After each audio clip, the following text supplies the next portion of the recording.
Hi friends, അപ്പോൾ ഇന്ന് ചേച്ചിൻ്റെ കല്യാണമായിരുന്നു. അങ്ങനെ ഞാൻ ഈ വീഡിയോ ഇടുന്നത് കുറച്ചൊരാഴ്ച കഴിഞ്ഞിട്ടാണ്. അപ്പം എനിവേയ്സ് ചേച്ചിൻ്റെ കല്യാണത്തിൻ്റെ വീഡിയോ ഞാൻ അധികം ക്ലിപ്പിങ്സ് ഒന്നും എടുത്തിട്ടില്ല. അപ്പോൾ ഞങ്ങളത് മണ്ഡപത്തേക്ക് എത്തിയപ്പോൾ അത് ചേച്ചി മേക്കപ്പ് ഒക്കെ ഇട്ടിരിക്കേണ്ട കല്യാണം കഴിക്കാൻ വേണ്ടിയിട്ട് അങ്ങനെ കുറച്ച് ആൾക്കാർ കൂടിയിട്ട് താലം കൊണ്ടുപോയിട്ട് ചെക്കനെ ആദ്യം മണ്ഡപത്തിലേക്ക് കയറ്റും. അതിനുശേഷം പിന്നെ പെണ്ണ് ഇങ്ങനെ താലമൊക്കെ എടുത്തിട്ട് മണ്ഡപത്തേക്ക് വരും. ഞാൻ കുറേ നാൾക്ക് ശേഷമായിട്ടോ ഒരു മണ്ഡപത്തിലൊരു കല്യാണം കാണുന്നത്. ഇപ്പോൾ ഏകദേശം എല്ലാ കല്യാണങ്ങളും അമ്പലത്തിലാണ് ഉണ്ടാവുക. പിന്നെ ഫുഡിൻ്റെ പരിപാടി മാത്രം മണ്ഡപത്തിൽ, അങ്ങനെയാണ് ഉണ്ടാവാറ്. അപ്പം പിന്നെ കൂടുതൽ എക്സൈറ്റഡ് ആണ് കേട്ടോ വേറെ കല്യാണം കഴിക്കാൻ അപേക്ഷിച്ച്. നമ്മുടെ ബെസ്റ്റ് ഫ്രണ്ടിൻ്റെ കല്യാണമാണല്ലോ. അപ്പോൾ കല്യാണം കെട്ടൊക്കെ കഴിഞ്ഞു. അങ്ങനെ ഞാനും ആളും കൂടിയിട്ടുണ്ട് കേട്ടോ. പിന്നെ ഫ്രണ്ട്സുകളൊക്കെ വന്നിട്ടുണ്ട്. അങ്ങനെ ഇതൊക്കെ കണ്ടിരുന്നു. പിന്നെ കുറേ വീഡിയോസും കാര്യങ്ങളൊന്നും എടുത്തിട്ടില്ല കേട്ടോ. ഞാനിങ്ങനെ നല്ലോണം വീഡിയോസും കാര്യങ്ങളൊക്കെ എടുക്കണം എന്നൊക്കെ വിചാരിച്ചതാണ്. പക്ഷെ എന്തോ ഇങ്ങനെ ഒരു മൊമെൻറ്റ് പോലും ഇടാണ്ട് ഇങ്ങനെ കല്യാണം കണ്ടുകൊണ്ടിരിക്കാൻ തോന്നുമായിരുന്നു കേട്ടോ.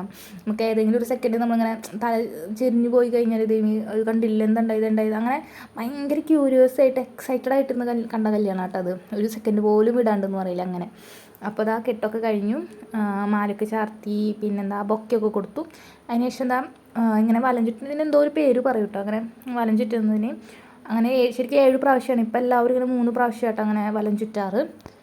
പിന്നെ ഞങ്ങൾ സ്റ്റേജിൽ കയറിയിട്ട് ഫോട്ടോ ഒക്കെ എടുത്തിട്ടുണ്ടായിരുന്നു. അത് കഴിഞ്ഞിട്ട് ഞങ്ങൾ നേരെ ഫുഡ് കഴിക്കാൻ പോയി. അതിനുശേഷം ഞങ്ങൾ റിസപ്ഷനൊക്കെ പോയിട്ടുണ്ടായിരുന്നു കേട്ടോ. അതുകൊണ്ട് ഫോട്ടോസും കാര്യങ്ങളൊന്നും എടുത്തിട്ടില്ല.